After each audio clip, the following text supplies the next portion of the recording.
À l'annulation du vote. Pour le député national Ensemble pour la République Daniel Safou, le rejet de cette motion est une victoire de la démocratie. On l'écoute au micro de Osé Manzanza. La victoire n'est pas la victoire de l'ensemble, c'est le triomphe de la démocratie.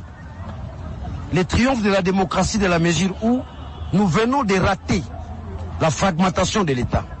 Nous sommes appelés à maintenir la cohésion nationale. Pendant cette période où le Congo est menacé, sur le plan sécuritaire, sur le plan social, sur le plan diplomatique, on ne peut pas s'hasarder, n'est-ce pas, à de telles initiatives qui n'ont rien à voir avec l'initiative de la majorité. S'il y a une telle initiative, on doit se retrouver tous. Pourquoi nous voulons sanctionner tel ministre? On nous présente des motivations. Cette fois-ci, c'est une aventure d'un groupe de députés qui veulent, n'est-ce pas, s'accaparer d'un leadership, je ne sais pas par comment. Ce qui vient de se passer maintenant, c'est le début du commencement d'un nouveau leadership. Ceci doit aussi interpeller, n'est-ce pas, les régimes en place. Lorsque vous parlez d'une majorité, il doit y avoir des aspects réglementaires. Il doit y avoir, n'est-ce pas, un contenu, n'est-ce pas, qui frise la possibilité de réfléchir et de dégager, n'est-ce pas, des projections sociétales.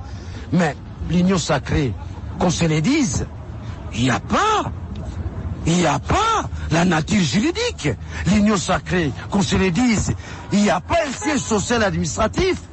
Le député national Ensemble pour la République Daniel Safou. Mais il faut le dire, avant le rejet de cette motion, le débat était houleux à la Chambre basse du Parlement. Au cours du débat, justement, plusieurs élus avaient soulevé plusieurs problèmes dans le secteur des transports. Écoutez-les dans cet extrait choisi par Eric Ambago. Pendant plus d'une année, est-ce qu'on peut être incapable de produire ne fût-ce que le permis de conduire? Pour quelqu'un qui est un ministre national, est-ce qu'il peut nous dire la raison pour laquelle, pendant tout ce temps, il n'a pas été capable de nous produire un seul permis de conduire? On a adopté un projet de la création d'une autre nouvelle compagnie nationale qu'on allait appeler Air Congo. Après avoir décortiqué les projets de la création de Air Congo, j'ai découvert beaucoup d'irrégularités. Bientôt nous allons voter, et voter utile. Le ministre des Transports n'est pas incompétent, mais il est compétent. Je vais vous dire pour quelle raison. Depuis plus de 20 ans, aucun des ministres est parvenu à obtenir l'engagement et l'accord avec les pays de la région. Monsieur le ministre présent ici a signé avec ses collègues de la Tanzanie, du Burundi, l'accord d'un chemin de fer qui quitte Dar es Salaam, Bujumbura, le Sud Kivu, le Maniema et le Katanga. L'opinion nationale retiendra que le ministre des Transports et Voies de Communication n'a pas pu être à la hauteur de sa tâche. Car en 2021, celui-ci a fait déplacer le chef de l'État à Mwanda pour la pose de la première pierre de la construction du port à eau profonde de Banana. Mais depuis lors, rien n'a été fait concrètement. Et même les négociations entre la RDC et les DPO sont suspendues.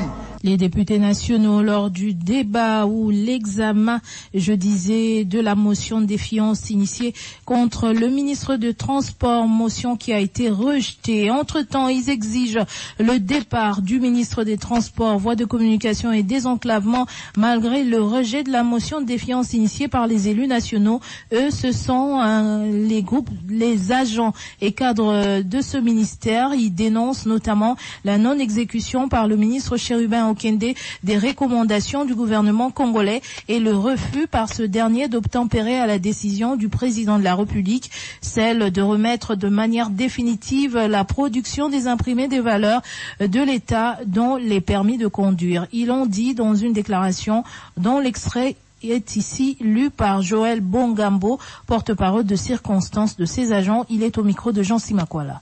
Près de 2 ans du statu quo, près de 2 ans de politisation à outrance de l'administration suite à l'amateurisme, l'incompétence, le déficit du leadership et le manque de vision de M. Chéribon Okende Senga en tant que ministre des Transports. M. Chéribon Okende Senga s'est lancé dès son avènement à la tête du ministère des Transports en vue de la désarticulation du secteur des transports. L'on peut citer la non-exécution des recommandations du gouvernement relatives notamment à la fermeture des ports illégaux et clandestins, la signature et l'exécution d'un contrat léonin avec une firme libanaise pour la production et la délivrance des permis de conduire qui ne prévoit que 10% pour le trésor public. Le refus d'obtempérer à la décision du président de la République prise le vendredi 7 octobre 2022 en Conseil des ministres, celle de remettre de manière exclusive et définitive la production des imprimés de valeur de l'État, dont le permis de conduire, à l'imprimeur national, l'hôtel de monnaie. La déstabilisation des structures du ministère, bref, le mariage entre M. Chéribon Okende Senga et le ministère des Transports est contre nature. C'est pourquoi nous, cadres et agents du ministère des Transports, demandons le départ définitif de M. Chéribon Okende Senga à la tête du ministère des Transports. Joël Bongambo, porte-parole de circonstances des agents et cadres du ministère de Transport. On va changer de chapitre maintenant pour parler projet de loi portant reddition des comptes pour l'exercice 2021. Des irrégularités ont été constatées dans le décaissement des fonds. C'est le député national Nsingi Pouloulou qui a fait ce constat. L'élu de Kinshasa souligne que des milliards des francs congolais sortent des caisses du trésor public sans justification claire. On l'écoute. Une prévision de 2 milliards 247 millions 281 846 francs congolais. Reste à savoir quand prendra fin cette manière de faire tant décrier, qui sème désolation et enfonce notre peuple dans les sous-développements. La réhabilitation de la route Bel Air, Bretel Bypass Kimwenza, a été financée déjà en 2021 à 50%, soit 3 milliards 058 millions 414 000 et 011 francs congolais. Mais on vient de décaisser 6 milliards. Ce qui m'a choqué. Il n'est pas normal de voir au ministère des Finances une autorisation en paiement des procédures d'urgence de 18 milliards 565 millions 500 962 francs congolais sur un crédit de 29 millions 957 946 francs congolais.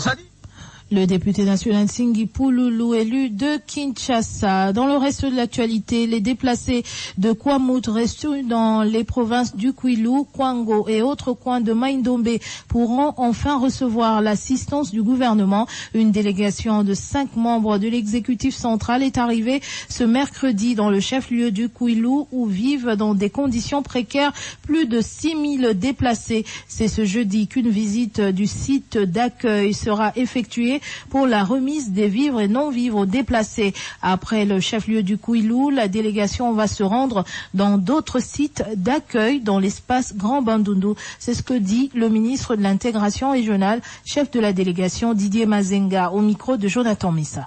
Nous voudrions ici vous informer que son Excellence Félix Antoine Tshisekedi Tshilombo, président de la République, chef de l'État, a donné des instructions claires à son gouvernement, notamment au Premier ministre, chef du gouvernement, pour que nous puissions venir ici à Bandundu, assister nos frères et sœurs sinistrés de Kwamutu. Comme vous le saviez bien, une grande équipe gouvernementale était déjà à Kwamutu. Après la réunion que le président de la République, chef de l'État, a eu avec les 3 gouverneurs de l'ancienne province de Grand Bandundu, nous, membres du gouvernement, originaires du Grand Bandundu, on n'a pas voulu rester indifférents à nos frères. Et nous avions sollicité et obtenu pour appuyer, assister nos frères et sœurs, déplacés maintenant de Kwamutu et des villages environnants pour Bandunduville.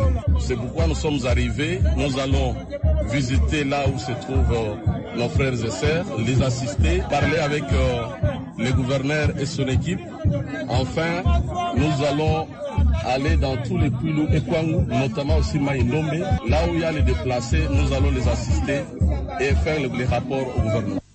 On va se quitter sur cette note. Aucun chef d'établissement des écoles de la Lukunga ne peut chasser les élèves pour non-paiement des frais scolaires. Cette instruction leur a été rappelée ce mercredi par le directeur provincial de l'EPST Lukunga, Séraphin Mokito, qui a réuni tous les chefs d'établissement de sa juridiction, a souligné qu'ils doivent s'investir pour garantir la qualité des enseignements dans leurs écoles. Il est également revenu sur toutes les autres instructions prises par les responsables de l'EPST pour la bonne marche de cette année scolaire. Séraphin Mokito a indiqué que des sanctions sévères seront prises contre les chefs d'établissement qui vont violer les instructions.